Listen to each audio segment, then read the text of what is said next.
Baik, luar biasa. Luar biasa, selalu termotivasi. Selalu memotivasi juga. Mudah-mudahan tepat ya. Luar biasa ya. Oke, tujuan kali ini adalah mengenai rancangan program yang berpihak pada murid. Nah, kemudian saya akan menanyakan tentang refleksi aksi nyata yang sudah dilakukan atau proses selama sebulan yang berjalan ini. Kemudian bagaimana Mbak Kiki mendiskusikan rancangan program yang berpihak pada murid, lalu bagaimana perkembangan komunitas praktisi yang sudah digagas di sekolah, kemudian yang terakhir adalah saya merunut pada mengacu pada PI 6 nanti apa yang harus disediakan. Jadi kita refleksi dulu ya, refleksi apa yang sudah dipelajari, apa yang baru dari ilmu yang diperoleh, kemudian apakah ada tantangannya, jika ada bagaimana mengatasinya. Terkait modul yang terbaru itu modul kreativitas yang saya pelajari tentang program yang berpihak pada murid. Nah, sebenarnya awal-awalnya itu sepertinya terjadi miskonsepsi pada diri saya sendiri. Tadinya saya berpikir bahwa yang berpihak pada murid itu bisa rancangan dari guru, tetapi untuk murid, nah seperti itu yang muncul. Ternyata ketika kami di akhir sesi elaborasi oleh Fasil itu disampaikan bahwa sebenarnya yang berpihak kepada murid itu adalah yang keluar dari pemikiran si murid. Nah, kemudian dari pemikiran si murid itu menjadi dasar kita untuk melakukan suatu kegiatan atau program seperti itu. Nah, di situ baru saya tersadar, oh maksudnya seperti ini gitu. Jadi sepertinya saya mendapatkan ya pencerahan lah seperti itu. Apa maksudnya dengan program yang berpihak pada murid. Nah, jadi dari situ saya mencoba melihat kembali program apa yang kira-kira kami lakukan dengan apa yang mungkin akan saya lakukan di kelas saya. Jadi akhirnya setelah berupa kemarin, jadi saya langsung ketika diberi penguatan oleh Fasil itu, langsung saya teringat gitu pada beberapa minggu terakhir ini kami kan sudah mau menjelang berakhir ya pembelajaran. Nah, selama ini kan anak-anak itu mengumpulkan wakas.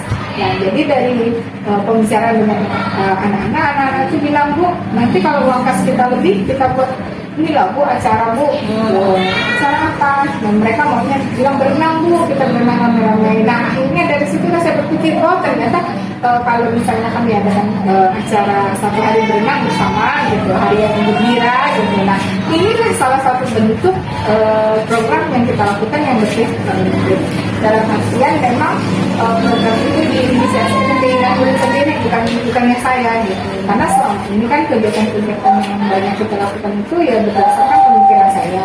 Memang sih kita mikirkannya ini untuk murid gitu, tapi dasarnya tuh pemikiran kita gitu, pemikiran saya sebagai guru, bukan untuk muridnya. Nah, itu sih yang luar biasa sekali menurut saya, yang membuka cakrawala gitu ya. Membuka pemikiran saya, oh ternyata itu maksudnya, dan tidak harus yang program yang sangat program yang besar gitu. Ternyata berenang ini juga sebenarnya sederhana gitu. Tadinya saya malah berpikir bukan itu gitu, tapi ternyata oh itu gitu. Iya, untuk anak SD kan ya. Iya. Jadi saya pikir nanti mungkin setelah selesai ulangan akan kami menunjukkan hari gembira. Judulnya hari gembira gitu. Karena pasti gembira. Luar biasa sekali, berarti sudah teratasi ya tantangannya, adanya kendala miskonsepsi, kemudian adanya pelurusan pemahaman, kemudian akan diterapkan. Baik, kita ke refleksi penerapan aksi nyata modul 3.1 ini mengenai pemetaan sumber daya yang ada di sekolah. Jadi, bagaimana sih proses Mbak Kiki menemukan atau mengidentifikasi sumber daya yang ada di sekolah? Ada kendalanya?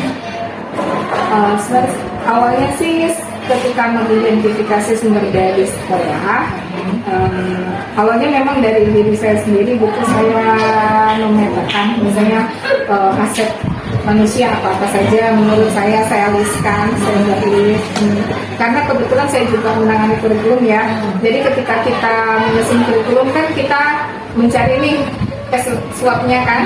Nah, jadi kekuatan-kekuatan apa itu sudah terpetakan sebenarnya dalam dari saya pribadi sudah terpetakan. Tetapi kan memang untuk memetakan kekuatan sekolah kan kita tidak bisa sendiri ya, harus semua melibatkan semua. Nah, jadi hal yang baru yang saya lakukan itu yang memang melibatkan semua. Tetapi dari kepala sekolah, rekan guru dan murid saya baru mencoba 3 itu. Sementara dari orang tua masih belum saya lakukan, akan saya lakukan.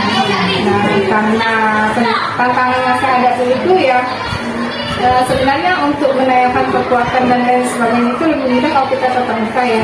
Nah, tetapi kan minggu terakhir ini begitu sibuk, jadi saya pikir saya buat Google Form, kemudian saya buat pertanyaan, 7 pertanyaan untuk menemukan 7 kekuatan atau 7 aset itu, berkaitan dengan itu. Kalau untuk guru sih tidak masalah ya membuat pertanyaannya. Kita bisa langsung menurut Bapak Ibu apa kekuatan manusia, apa kekuatan sarana kita miliki. Tetapi yang untuk membuat ke anak ini yang saya agak kesulitan. Jadi saya coba membuat dalam bahasa anak, kemudian bahasanya sederhana lah seperti itu agar bisa dipahami mereka. Saya kirim di Google Form, mereka isi. Sampai hari ini sih sudah hampir semua guru mengisi dan kepala sekolah sudah. Jadi data itu sudah terkumpul. Anak murid juga saya ngambil sampel di kelas saya sendiri. Jadi untuk murid juga semua sudah terkumpul. Mengidentifikasi sudah, tinggal nanti mungkin membuat pemetaannya. Seperti itu yang akan saya lakukan. Tentunya senang ya udah bisa handle cari identifikasi. Terus mengenai penentuan sumber daya sekolahnya itu bagaimana? Menentukan sumber daya, pertimbangannya itu apa? Itu mempertimbangkan sumber daya sekolah apakah memang pure dari angket tersebut atau angket plus pemikiran atau itu campuran semuanya. Pertama kalau dari saya sendiri kan pemikiran saya yang sama, kemudian saya mengamati juga apa yang kira-kira bisa menjadi sumber daya di sekolah ini. Kemudian digabungkan dengan visi yang survei visi angket tadi. Terus kira-kira ada nggak hal yang menurut Mbak Kiki ini sebenarnya belum tercapai, belum terpetakan, tapi tidak tersentuh oleh kawan-kawan atau apa sih yang belum digali dari potensi sekolah kita? Temu nggak? Sejauh ini sih apa yang saya pikirkan itu mirip-mirip dengan jawaban saya. Jadi sepemikiran gitu. Apa yang saya anggap kekuatan juga dianggap kekuatan oleh anak-anak. Tapi ada satu pemikiran saya, sepertinya awalnya kami berpikiran bahwa itu adalah kelemahan, tetapi saya berpikir bahwa kami bisa kok mengubahnya menjadi kekuatan. Contohnya apa itu? Nah, ini kan kami kan sebenarnya mencanangkan sekolah kami ini untuk adu kegiatan dan ada rekan yang ditugaskan untuk mengkoordinir ini ya, dan kami bekerja sama gitu. Nah, kami sudah hampir 1 tahun ini selalu menghimbau anak murid untuk membawa tempat makanan, kalaupun harus jajan bawa tempat. Nah, tapi sepertinya himbauan itu kok masih sulit ya dilakukan gitu. Bahkan kami sudah akan himbauan kepada pedagang, kontrol juga. Tapi itu kayaknya lebih banyak energi kami terkuras di sana untuk melakukan pemantauan seperti itu. Jadi karena kami juga tidak mau kehilangan momen di kelas kan, akhirnya pemantauan seperti itu kurang efektif. Nah, jadi akhirnya saya berpikir, saya ajak teman-teman ini, ayo kalau begitu, kalau memang agak susah, kenapa tidak sampah-sampah ini aja yang kita kelola. Jadi kami memilah sampah. Jadi 2 minggu yang lalu saya menghubungi ada sampah market, kemudian saya undang ke sini, kami bicara tentang pemilahan sampah. Udah deal, akhirnya 2 minggu berturut-turut ini kami mulai melatih anak-anak memilah sampah. Jadi yang jajan pakai tas, nah itu tanggung jawabnya ya kalian harus mau pada tempatnya, tempat isi stok dibersihkan, dikumpulkan, dipilah-pilah, kemudian nanti seminggu sekali dari sampah market datang ambil. Biasa. Nah jadi seperti itu. Memang sih secara finansial itu kecil ya, Iya. tapi kami ingat waktu itu kami ingat oke nih kalau kami himbau bahwa tempat susah gitu, sekarang kalian pilah dong. Jadi saya pikir bagaimana kita melihat yang kurang-kurang ini, kan kita itu kekurangan kita ya, sampah-sampah itu masalah gitu. Bagaimana kita buat masalah ini bisa menjadi kekuatan. Dan saya pikir itu jadi kekuatan juga buat sekolah. Jadi positive best thinking-nya cukup ya. Tapi itu bekerja sama dengan rekan-rekan kita. Kerjasama yang sangat baik. Baik, terima kasih. Selanjutnya proses pengambilan keputusan Mbak Kiki. Berdasarkan mana identifikasi tersebut mempengaruhi proses pengambilan keputusan? Ketika kita sudah mengetahui kekuatan-kekuatan yang ada dan bisa mendukung kita, biasanya keputusan itu bisa kita bisa mengambil keputusan gitu dengan nyaman. Misalnya kita tahu kita punya dukungan dari orang tua nih, jadi ketika kita mengambil keputusan misalnya berkaitan dengan kegiatan anak, nah kita merasa ada support gitu, ada support dan kita merasa yakin dan nyaman gitu menjalani keputusan itu. Baik, jadi perasaan nyaman dulu yang diutamakan. Iya, kalau saya gitu. Nyaman dulu. Kalau kita udah nyaman dengan keputusan ini, Baru bisa. kita jalan Efektif. Iya. Kemudian ini, tadi kan ada program yang 2 minggu sudah berjalan. Apakah sudah mulai dilakukan evaluasi atau nanti menunggu sebulan atau bagaimana nih melakukan evaluasinya?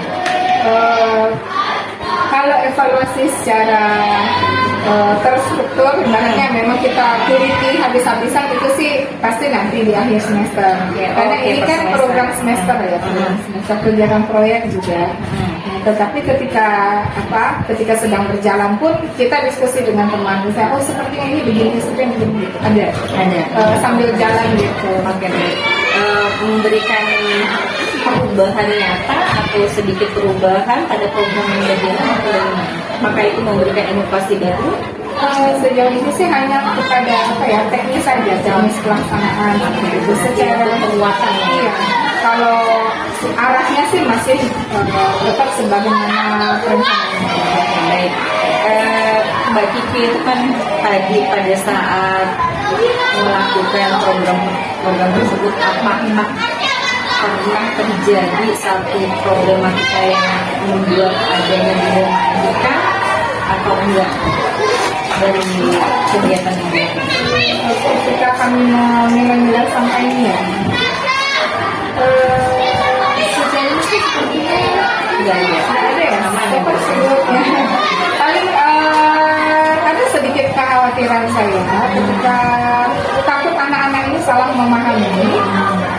Takutnya nanti anak-anak sampai ke rumah itu bahasanya kami disuruh bersihkan sampah. Nah itu yang sebenarnya kami jaga. Oleh sebab itu hari Jumat yang lalu sebelum kami mulai kegiatan, saya minta rekan saya yang memang koordinator kegiatan untuk berikan penguatan ke anak-anak sebelum kami mulai. Tidak ada penguatan. Ya, jadi beliau juga menguatkan kepada anak-anak bahwa ini juga belajar. Jadi jangan sampai tidak belajar. Nah, kemudian di kelas juga kami kuatkan. Bahwa kita belajar apa. Nah, kemudian saya mintakan setiap kelas itu melakukan refleksi kegiatan untuk memastikan bahwa anak-anak itu paham kegiatan kita hari ini belajar.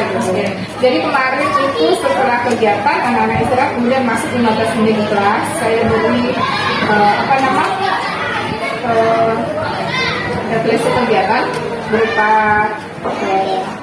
panduan gitu, kalau mereka bercerita. Intinya sebegini, ceritakan apa yang kamu alami, apa tujuannya, apa manfaatnya. Jadi untuk kelas 4 kami minta tertulis gitu, mereka tuliskan. Kemudian kalau kelas 1 kan kalian menggambarkan aja, gambar apa kegiatan mereka hari ini. Luar biasa. Nah, kalau begitu di dalam proses Mbak Tuju menjalani PGP ini, pernah nggak bersinggungan dengan dilema etika ini? Entah antara dengan murid, basis kayak gitu? Baru-baru ini sih ada ya. Baru-baru ini ada. Cerita. Ini waktu berapa minggu yang lalu, 1 minggu yang lalu, ketika kami akan melakukan kegiatan tour. Kan sudah diwacanakan, dirancang dari setahun yang lalu oleh guru kelas 6 beserta orang tua dan siswa, sudah bertemu dan sepakat bahwa nanti kelas 6 akan tour.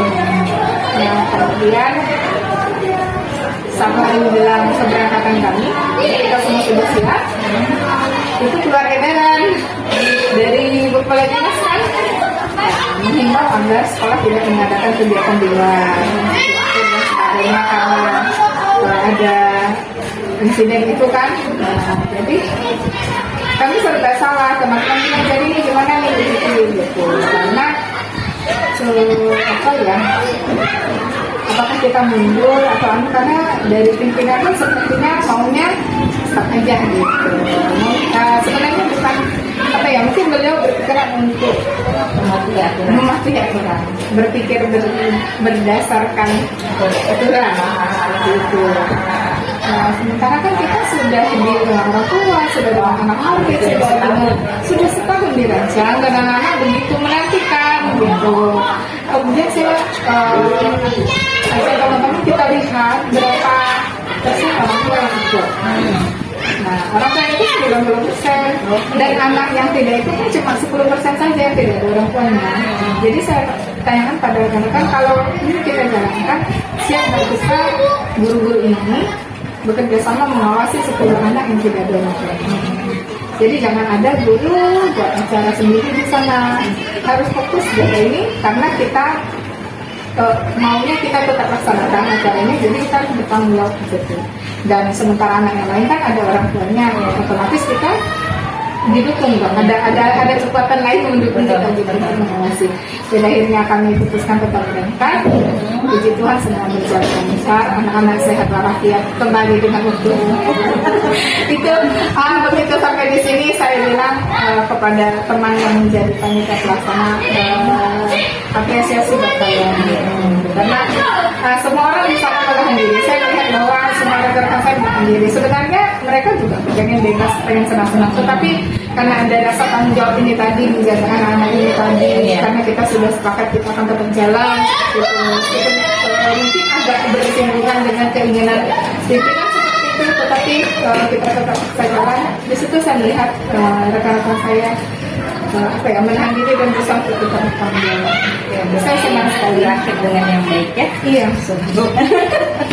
iya, sebenarnya dalam hati juga agak was-was gitu. Iya. Ya tentu kita dengan adanya himbauan dari kepala dinas seperti ini, kita kan terbeban ya. Nah, tetapi di satu sisi kita juga anak-anak kita mikirin, aduh anak-anak ini keuangan sudah diserahkan, sudah fix gitu. Kita juga pakai ini kan untuk outputnya kan ada orang ketiga gitu. Betul, banyak pertimbangan. Biasa sekali tadi cerita dilema etika. Itu yang pertama. Tapi saya yakin apa yang sudah dilakukan tentulah sesuai dengan apa yang sudah dipelajari di modul ya, Mbak Tuju, bagaimana kita mengambil keputusan untuk hal dilema etika ini. Ada yang perlu dikembangkan enggak dari diri sendiri dalam pengambilan keputusan? Menurut saya sih banyak ya. Saya sendiri kadang-kadang tuh orangnya udah mutusin ini, enggak deh, enggak, kayaknya bukan gitu. Dari dirinya sendiri harus kayak jangan, harus yakin gitu ketika udah putuskan ini jalan gitu. Jangan lihat kiri kanan. Yang dipikirkan. Kadang-kadang saya seperti itu. Jadi bagaimana saya sendiri harus yakin gitu dengan keputusan yang saya buat. Toh kembali lagi kepada apa yang sudah kita pelajari, bahwa semua keputusan itu kan semua keputusan apapun itu sudah dilakukan dengan berbagai pengujian gitu. Yang penting ketika saya memutuskan ini sudah melakukan pengujian dan 3 hal itu saya siap gitu bertanggung jawab kepada murid dan nilai universalnya dan ada. Ya. Baik, kita sekarang ke poin refleksi perkembangan komunitas praktisi. Nah, Mbak Pi kan sudah merintis komunitas praktisi. Nah, ada perubahan yang menyenangkan nggak so far sejauh ini ketika mulai merintis hingga sekarang? Iya ada. Menurut saya sangat menyenangkan. Saya senang dengan komunitas kami di internal ini karena semakin hari itu berkembang gitu. Meskipun mungkin perkembangannya tidak laju gitu, tetap itu ada. Satu kan berubah ya? Iya. Oh, jadi yang beberapa bulan yang lalu kan kami memang fokus pada PNM. Nah ini setelah kami menyelesaikan 3 topik, teman-teman mulai merasa agak jenuh seperti itu. Jadi kami stop dulu sementara. Aksi nyata juga sudah dilakukan untuk memang belum semuanya, tetapi untuk ketiga topik tersebut sudah di atas 5 orang yang melakukan aksi nyata di satu sekolah dan sudah keluar sertifikatnya juga. Nah jadi saya pikir oke, kita istirahat dulu, kita coba belajar yang baru. Jadi kelanjutan dari belajar kami ini kan kami akan melakukan penilaian sumatika, sumatif. Jadi saya tawarkan teman-teman bagaimana kalau kita melakukan sumatif ini berbasis elektronik seperti itu untuk kelas 4 dan 5. Nah, kenapa saya berani munculkan ide ini? Karena memang satu kondisi keuangan sekolah juga belum baik. Dalam artian kita kan harus berhemat dari segi kertas dan lain sebagainya itu. Nah kemudian kami juga punya dukungan berupa Chromebook, ada Chromebook, kenapa tidak kita gunakan? Kemudian anak-anak sendiri juga ketika kami lakukan survei, mereka 80% mempunyai gadget sendiri. Nah, mengapa tidak kita mulai mengintegrasikan gitu penggunaan gadget.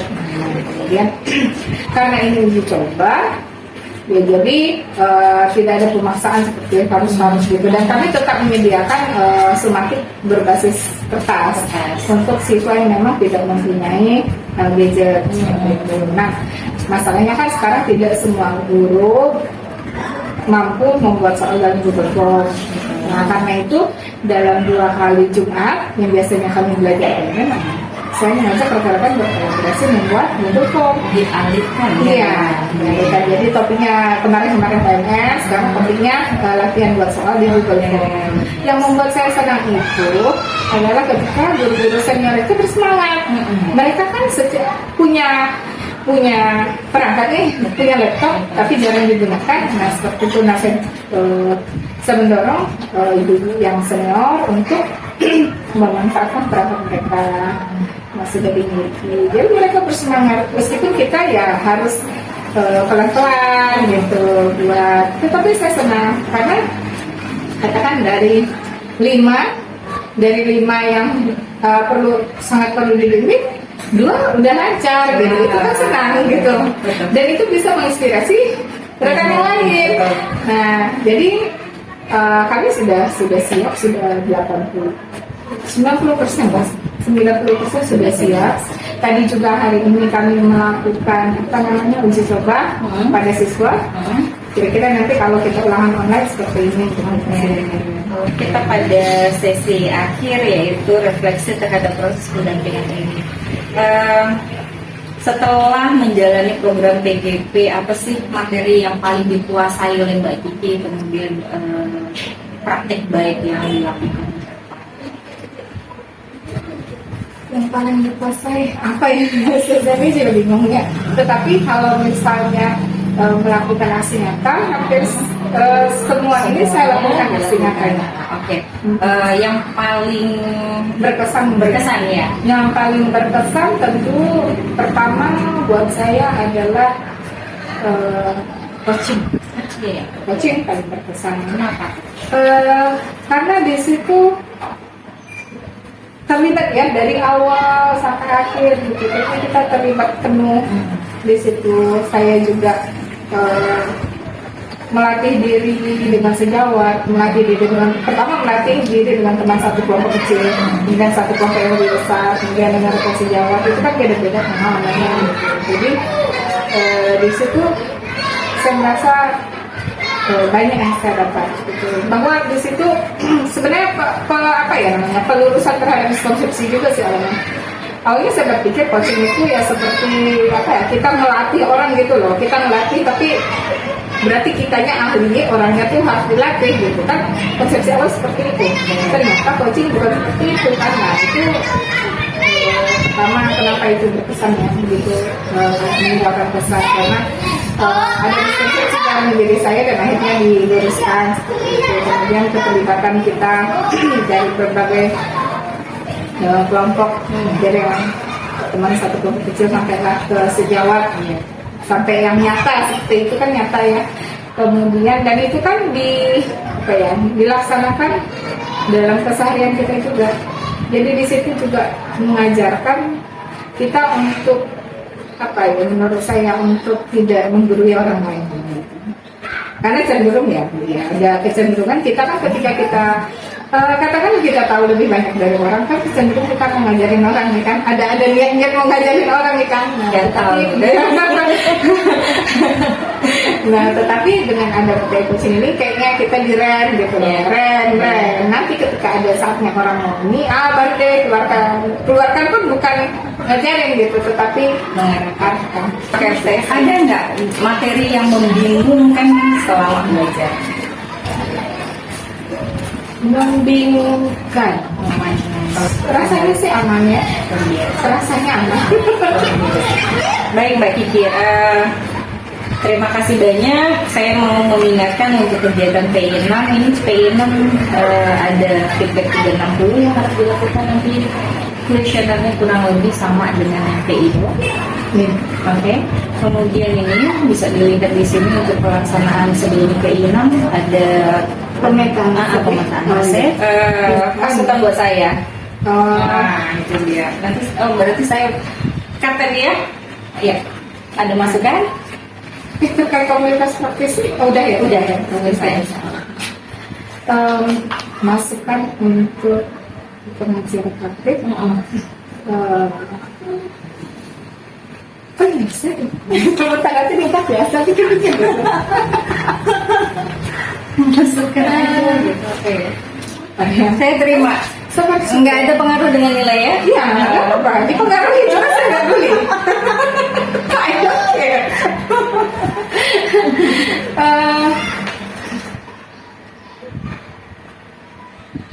Apa sih men? So far sebab. Mungkin pendampingannya atau keberadaannya atau gimana? Selalu ada. I'm ready for you. Yeah, you're ready for me, but I'm not ready. Apa ya?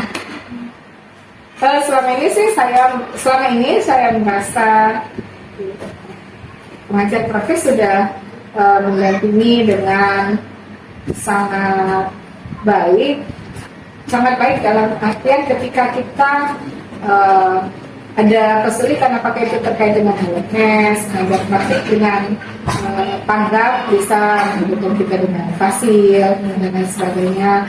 Kemudian terkait dengan pendampingan juga sudah berjalan tepat waktu, hadir tepat waktu, bahkan sebelum waktunya juga biasa sudah hadir. Ya, kemudian kita selalu ada konfirmasi sebelum kegiatan itu juga sudah dilaksanakan. Jadi bahkan sehari sebelum kegiatan juga ada konfirmasi ulang. Nah itu sangat membantu, terutama ketika kami CGP banyak kegiatan kadang-kadang tuh lupa. Kemudian jika ada hal-hal yang memang membutuhkan penjelasan lebih lanjut Ibu PP bahkan memberikan waktu khusus gitu, seperti waktu kita akan PI keberapa waktu itu kan sampai dibuatkan forum khusus untuk kita tanya jawab. Nah, kegiatan seperti itu sangat membantu dan semoga hal-hal seperti ini terus dipertahankan. Ya, terima kasih. Terima kasih Bu. Memotivasi juga. Iya. Terima kasih banyak. Baik Mbak Kiki, demikian sesi bincang-bincang kita hari ini. Saya menikmati apa yang sudah kita lakukan hari ini. Tetap sukses, tetap semangat. Semoga kita selalu sehat dan bahagia. Amin. Amin.